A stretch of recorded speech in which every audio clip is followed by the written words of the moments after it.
all the classes I teach in anger management and family violence, I always tell them our initial reaction to things. For instance, everybody picture a gnat. Picture a gnat flying by you right now. Picture a gnat, and what's the first thing that you do when the gnat is flying by you? Show me. What's the first thing? Yes, you swat at it. You wave it away. You try to make it go away. So in many of our situations, in our response, in our interactions with people, we react to the news. We react to the situation, which means we just like, all right, good. Good news. Go ahead. All right, I got to get back to work. I got to get back to cleaning up. We react to situations versus having a constructive and calculated response, which means I am thinking about how my response affects you, not just the response that I'm giving you. Is everybody with me? Does that make sense? Yes. So it's how you respond versus how you react. Okay. So when you think about navigating a response, you have the opportunity, like I said, when we first started, you have the opportunity to build on what is already good. I asked the question last week, so I'm gonna ask you, right? What do you prefer? Do you prefer to get support when you're feeling down and low in bad news, or do you prefer to get an enthusiastic, energetic response in good news? Just hold up your fingers, one or two. Support in bad news or enthusiastic response in good news? Yes, of course, yes. So many times, a lot of people say, I want support in bad news, right? And yes, that's good. I need you as my wife, as my husband, as my child, as my friend, when I'm down and when I'm low, to try to build me back up, to encourage me in that situation. But that pretty much only adds to me feeling better. And I might not still feel 100%, but I feel better because of your interaction with me. Does that make sense? Because I'm still sad about the situation. Yeah. But when I get a positive response to good news, then you're multiplying the good I'm already feeling. You multiplying my enthusiasm. You multiplying my success. You understand what I'm saying? You're praising what I'm already happy about. Yeah. So support in bad news is great. Support and enthusiasm and good news is even greater because you're added to it. Okay. So you have the opportunity again to build on what's already good. So an active response, right? It has an overall impact on your relationship. Think about how you've been responding in your relationships. Think about how you've been responded to when you share good news. Okay, so real quick, I want somebody, hey, Miss Robinson, I see you just come on. I just seen your face. Oh, you clicked off? Oh, Miss Robinson, come on back to Jamaica. Miss Robinson, I got a question for you. She clicked off on me, y'all. All right, Miss Robinson. All right, Miss Robinson, I got a question for you. In what ways have you shared good news with someone this week? Well, I share good news with at least 5 virtual learning students every day. I affirm them. I tell them how great they are. When I ask them, how do you feel about yourself? I make sure their response is always positive. Okay, yes, ma'am. But what was the good news you shared with them about something that was good for you? Oh, I shared for them how great it is for me to start my day with just seeing them. Okay, awesome. And what was their response? Well, they say, Dr. Robinson, we love you too. And how does that work for your relationship? Oh, it builds. It lets them know that I'm there for them and that they're there for me and that they're a vital part of my life. Yes, ma'am. Perfect. An active constructive response boosts the quality of your relationship. It also causes you to feel listened to in the relationship. So if I'm giving you good news, if I'm giving you news about me and you're actively responding, then that shows me that you're listening. It also validates the importance of the news that I'm telling you. And not only that, it builds my trust in you. And it builds the rapport between us that one, I share good news with you today, then I'm ready to share good news with you the next time I have it. And what it also does, it leads to more positive interactions. Mm-hmm. So like I said, it multiplies. So good begets good, which begets more good, which begets better. And that also leads to feelings of happiness. It also leads to feelings of confidence, and it also leads to reduced stress, which is a lot of, especially during these times, we focus on a lot is the stress that we're going through because of the situations that we're in. But I'm a believer that it's good news in every situation that we face. I'm a believer that even though it's raining outside, that is preparing for blossom. Yes. So it's still always, it's about how you interact. So navigating a constructive response. I use the word navigating on purpose, right? Navigating is like, it's the way you set your navigation, it like plays an important part in the interaction that's going to take place next. So when you think about navigation or navigating, it directs your course. Does that make sense? And that's why I use the words. When you think about navigation, it directs your course about how you're going to respond. So we know back in, well, we still do it now. The North Star. When you think about a direction you need to get to or where you're located, you look in the sky for the North Star, right? And the North Star actually is used to pinpoint your location and also the direction that you want to go into due to the consistency. I'll call it back in a minute. Okay, due to consistency of its position. The North Star never leaves its place. That makes sense to everyone? The North Star never leaves its place in the sky, right? It's the anchor and the landmark that helps you get the direction you want to go in, okay? Also, what helps us navigate is the GPS system. How many of us use our GPS system? Yes, the GPS system, it guides you through the course. So the North Star sets the direction and your location. The GPS guides you through the course that you're going through, right? And then you also, way back in the day, you have a map. The map helps you pinpoint the benchmarks and the milestones that you've reached and the ones that you're coming to. Hold on just a minute, dear. Right? And then also, Miss Mary Wilson Thomas, can you hit mute for me, please? Yes, thank you.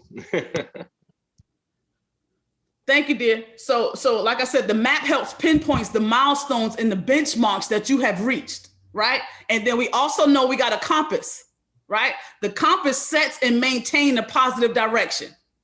Okay, y'all with me? And these four tools work together in navigating you to the place where you want to go, all right? And today we're going to say the place we want to go is to a place of happiness in our relationships.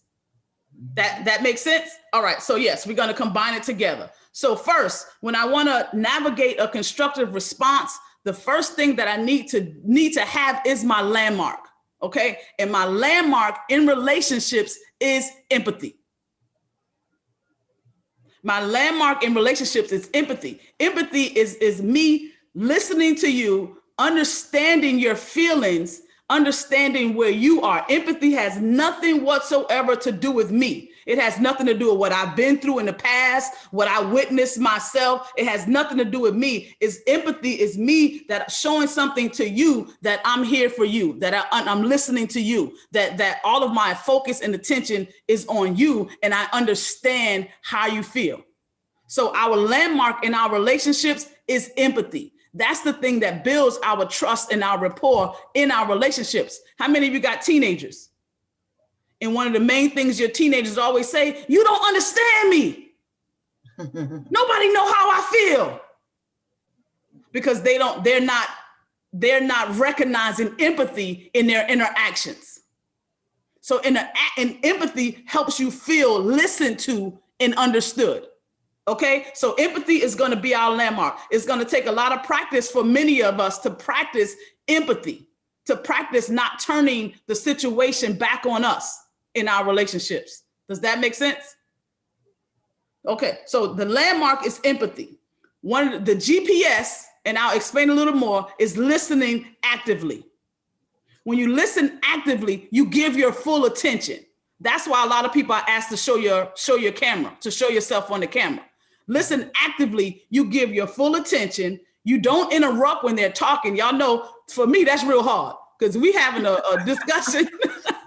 We had a discussion. I need to clarify the point that you was just making, how it wasn't right. So, but when you listen, hey, Mr. Fisher, how you sneak in on here? I just want to tell everyone to know that I have been jilted for Don. That's because you didn't take me for a ride in the convertible. We need to get back to the convertible. Then you got me back. but listen actively. Give your full attention. Don't interrupt. Use positive body language.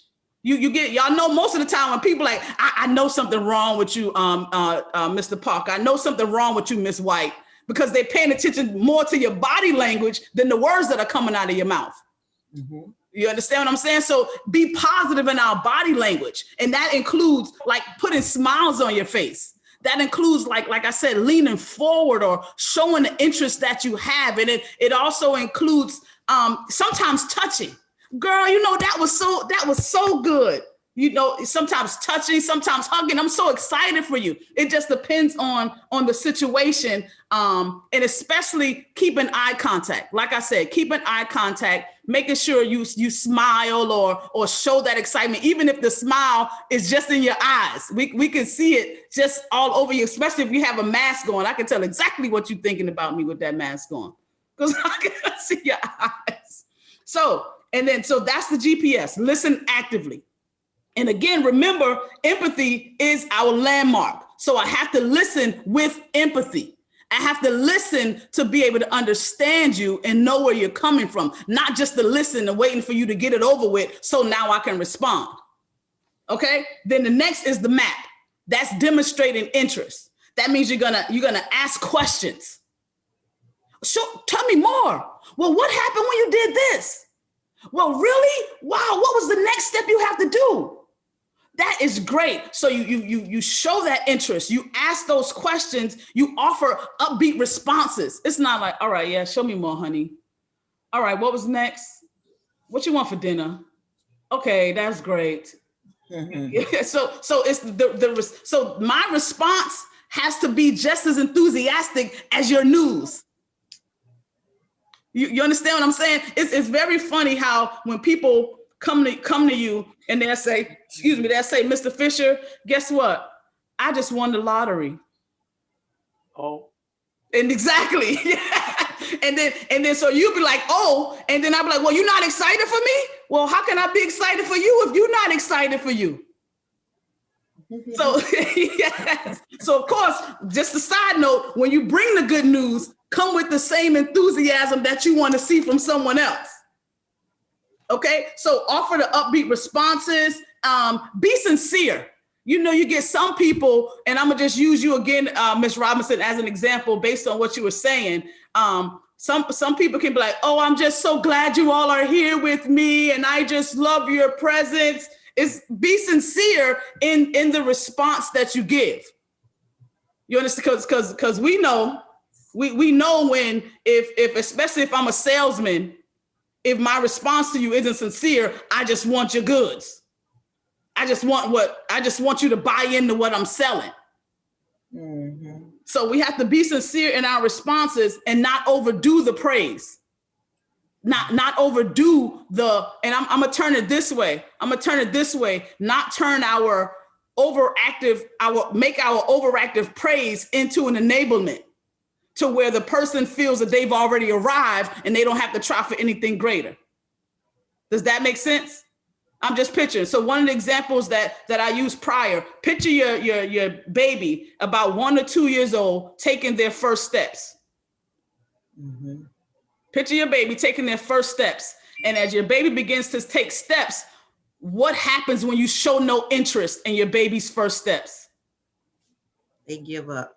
The baby gives up. Yes, ma'am. Very good. You see the baby not trying, or the baby is like, okay, well, I'll just keep crawling then. I'll just move. All right, I'll just go sit down somewhere. But what happens when you show, but come on, baby, come to mama. Come on, keep stepping. You can do it. She tries harder. Excited. Tries harder. Excited to continue because you. Yes. So it's just about how that interaction is, where you push them to and motivate them to continue forward, not have them to the point where they either don't want to try or because of your praise is just so much, my baby. They praise is so much that they just be like, I've arrived and I don't have to go anymore. Oh, I have my high school diploma. I don't need to go any further.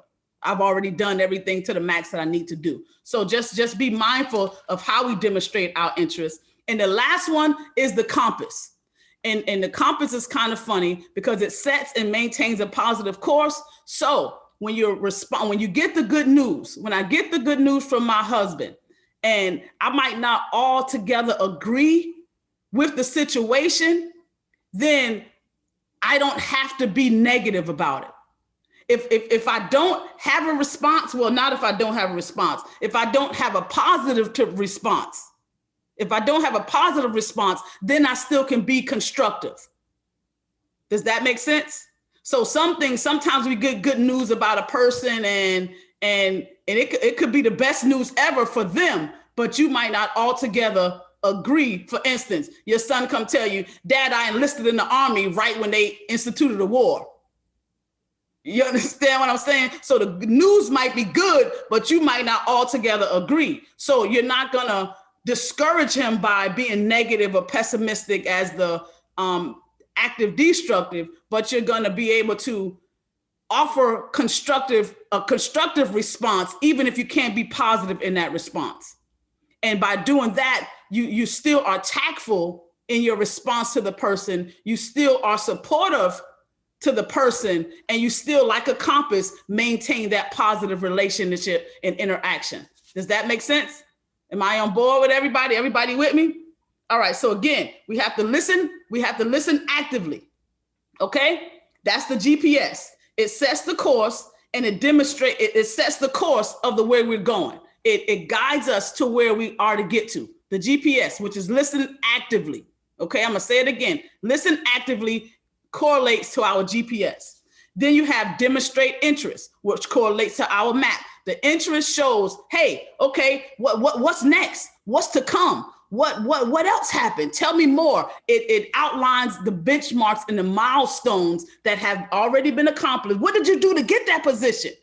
It already outlines the benchmarks and the milestones that have already been accomplished and the ones that are to achieve. And the compass is to be constructive, even if you can't be positive. So you can still set the relationship in the positive course and the positive interaction. And remember, the anchor to it all is empathy. The anchor to it all, that landmark for our positivity in our relationships, is empathy, showing interest, showing that you're listening, showing that you care about the person's feelings and that their event that happened is just as important to you. Not only are they important, but the event, the good news that they have, is also important to you. Okay. And one thing about the North Star is always stays in the same spot. That's how our empathy needs to be. Our empathy can't waver. Our empathy for our kids, for our loved ones, for our spouses, our empathy can't waver, because that is, again, the foundation for building positive, healthy, and happy relationships. It's the fact that we are in relationship and I want you to know that I'm concerned for you and that I love you and your feelings are important to me. So empathy in all of our relationships are that landmark. Okay, so I'm gonna go back. We got a little bit more time. Get ready, because I might put a couple people on the spot just so we can practice it. Okay, just so I can see how you understanding what I'm saying. But I want to go ahead real quick and I want to do a review again. So you have the active constructive response, and that one where it shows your words, your tone, your nonverbals, they are in total alignment, where they show excitement and they show energy and it shows enthusiasm. And again, it's all aligned. It's all as one. I'm trying to, of course, we on Zoom now, but I'm trying to show you how that goes. It's all aligned. Picture, it's all aligned. It shows that excitement, that enthusiasm, that energy, that interest. That is the active response. So for instance, some active responses are, wait, as a matter of fact, let's do that. Come on, start unmuting. Give me some examples of active responses. Positive words. Go ahead, give me the words. Give me the words, an example of it. Show me what it looked like. I am so encouraged and I feel good about what you're doing. Yes, ma'am. I believe you too. Yes, ma'am. You can encourage me anytime. Yes. I feel very good. Oh, I love that smile. Yes, ma'am. Ooh, I'm gonna keep letting it go. Somebody else don't come in. Somebody else gonna jump you in. better keep that smile and wear it every day. Yes, ma'am. Who next? Give me some more examples. I love what you're wearing, your clothes, they reflect your personality. You're just a sunshine, a ray of sunshine wherever you Thank go. you. Y'all can always be in my class, but now remember now, you're gonna be responding to my good news. All right? Okay. All right, so it's my good news. So I just came and I told you some good news. All right, Ms. I Gertrude know you Robinson. can do it. I know you could have done it. Great job. Yes, ma'am, Ms. Jackson. Got your back. Yes. Who else want to try? Keep I moving. want to was try. great. Ms. How Stewart? do I get to that point where you are great. now? That's a How good do I one. get to that point where you are now? I like that, Ms. Stewart. That's a good one. Miss Betty Jackson, you want to try? Yes, I was just saying you were great. I enjoy you all the time. And you just thrills my heart. Y'all be playing. Thank you. I was, but I'm Well good. done. I'm gonna tell them to send y'all some gift cards in the mail. Mr. Parker, go ahead and try one for me. Well done. You have done a great job. Yes, sir. Yes, sir. That's a good one. Miss Pierce. Great, Mr. Parker. Miss Pierce. Oh, I knew you can do it. I knew you can do it.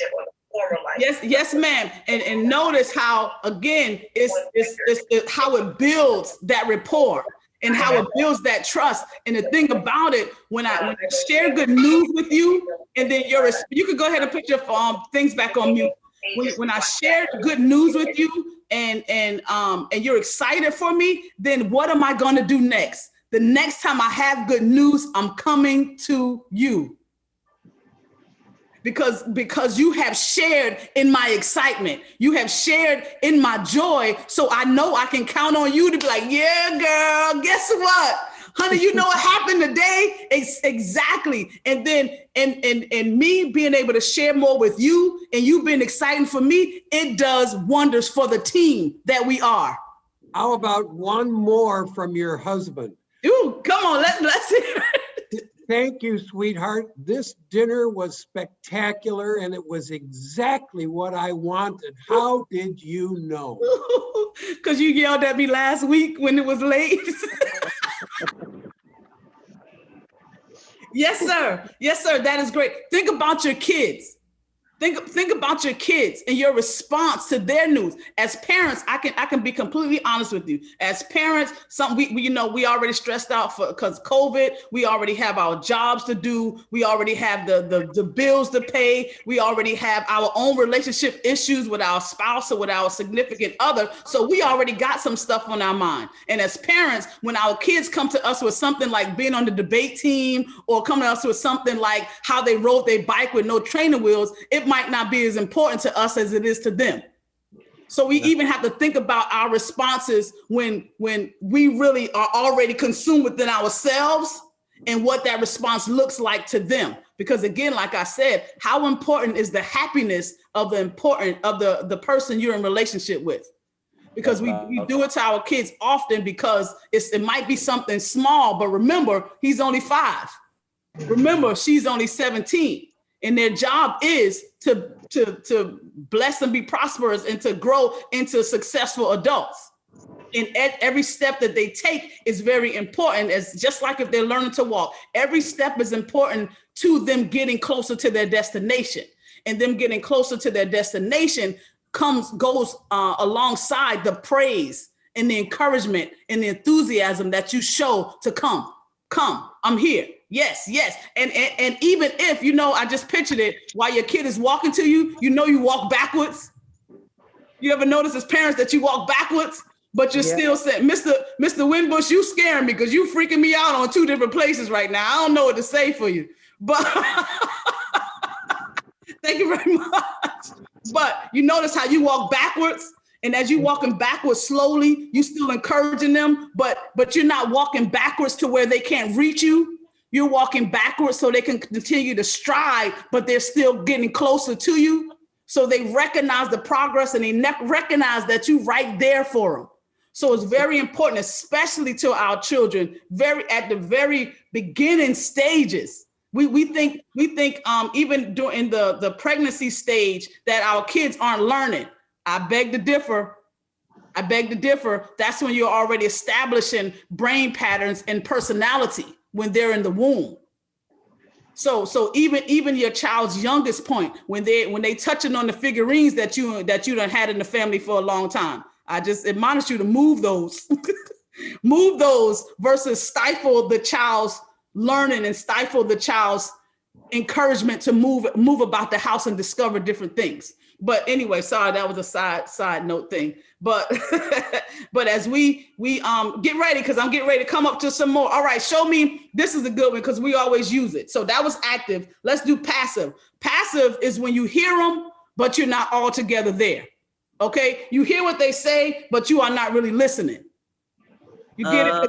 Yeah. Okay, go ahead, Ms. Jackson. Okay, that's good. All right, good job. Yes, Ms. Stewart, what you say? Really? That's it? That's it. What you doing? Mr. Fisher, give us one of a passive constructive. What'd you say? Oh, I was about to repeat it, but I see what you're doing. Yes. Oh, okay. Yes, sir. Hey, Francis, how you get up in here? Okay. What do you mean? Hey, okay. So let's see who going. Why, Miss Jackson? I see you unmuted. You got an example of a passive constructive. Yes, that's good. Yes, ma'am. That's exactly how it goes. And again, most of the time when it's that passive constructive, I'm still saying, yeah, okay, I got you. I'm with you, but I'm distracted. All of my interest isn't there. I'm not showing the enthusiasm with my nonverbals with the words that are coming out of my mouth. Okay, here go another one. Active destructive. Somebody put their phone on mute for me. Active destructive, right? And active destructive says it's a pessimistic view. It's always come to the negative place. Is the approach is focusing on the negative things, right? So wait, let's see. That's selfish. I can't read my handwriting. So somebody come on and give me an example of a person. You gave somebody some good news and they came with a, yes, ma'am, Miss Stewart, I see your hand. They chose you. Ooh, that's Miss. That's bad. Miss Stewart, I'm starting to question you. Miss Mary Thomas, you got one? Yeah. Girl, I thought you could have done better than that. Ooh, yeah. Y'all know these coming off our tongue too easy. Y'all know that, right? Okay. Is that what you wanted to do? Ooh, yes, ma'am. That's exactly how it goes. Anybody else? Mr. Willie, you off of mute. You got an example of what you want to give? I have no idea what's going on now. All right, go ahead and hit mute then. I thought you was ready. For real? Oh, yes, exactly. For real. That's exactly how it go. So How about why didn't you do that a long time ago? Oh, yes, y'all enjoying these active destructive responses too well for me. Leslie, I got one. Yes, ma'am, Miss Mary. You did what? Really? You did what? And go back to my phone. Okay, yes. My phone's in my hand. Yes, ma'am. Yes, ma'am. So we have to be careful of it. Yes, ma'am, Mr. Parker. Yes, sir, Mr. Parker. Go ahead.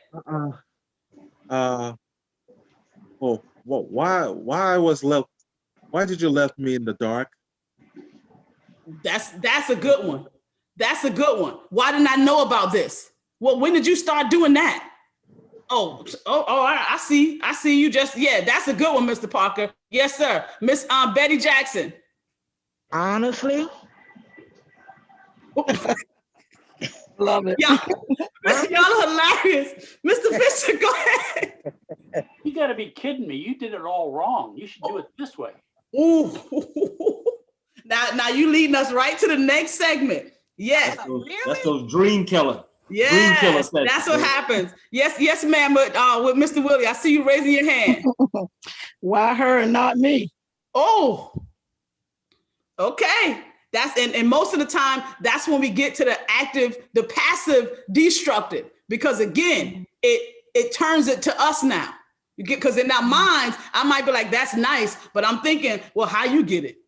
Right. Well, I'm thinking, well, why that come to you? You know, when we be in church and our neighbor give a testimony and we be like, bless the Lord. But you be sitting there all salty. or in the board meeting when the employee of the month take their award. When the employee of the month take the award, well, it was my idea in the first place. Y'all know how And I help. and that's why it's very important for us to be able to navigate a constructive response, because we being the humans that we are, it don't always come off too easy, right? When I talked about it in the last class, I talked about our, what did I call them? Our response factors, right? And many times the way we choose to respond depends on who the person is. It depends on who they are to us. It depends on what kind of news they bringing us, or the attitude or the mindset I was in before they brought me the news. So we have to identify our response factors, or who they bringing me the news about. You get what I'm saying? A lot of times people bring us good news, but because of who it's coming from, we already not ready to receive it. That's right. That's right. You get what I'm saying? So it could be the best news whatsoever, but whatever. She just all showing off. She just all showing off. Look at her. She just being boastful. Pride comes before destruction. You get what I'm saying? How we start? Oh, preaching now. That's what we end up doing. So just be mindful of your response factors. And again, because of the importance of the relationship to you, you have to determine the importance of the relationship to be able to navigate that constructive response. Okay, so the last one is passive destructive. Passive destructive, you don't address the news again whatsoever. September 11th. It's again, I brought you, Mr. Parker, you put us on mute. Again, you pay no attention to the news whatsoever. It's, oh, Mom, guess what? I just joined the cheerleading practice. Well, did you do the dishes? Oh, Dad, I made the team. Well, why that trash still in the kitchen? It's like the news doesn't matter. And I could be honest again, in many of our relationships, that's where we are. Nobody, look, y'all know, ain't nobody got time for that. That's just how our relationships interact. Where good. But who cares? Did you do what I told you to do? Don't bother me with this right now. I got too much on my plate. Didn't you hear that your grandma got COVID? I gotta go see about her. I'm checking on your sister, your uncle. We just so focused on everything else that we can't take the time to nurture the relationship that we're in right now. And that's why it's very important to navigate this thing to where we can nurture that relationship. I talked again about people in my classes about, think of a garden. You want a garden. You want the garden to be beautiful. You want the garden to flourish. You want the garden to just blossom. But you focus on the weed. Oh, I got to get the weed here. Oh, I got another weed. Let me get the weed killer here. Let me spray that weed out. Let me pull another weed up. You so focused on the weeds that the garden still dies. That's right. The garden dies because of your response to it, which is none. Because right. your focus is on the weeds instead of nurturing the garden. And you put more attention. Oh, what happened? You put more attention. You put more attention in the weed. And how many know whatever you pay attention to is what's going to grow? That's right. Whatever you respond to, let me put it that way. Whatever you respond to and how you respond is what's going to grow.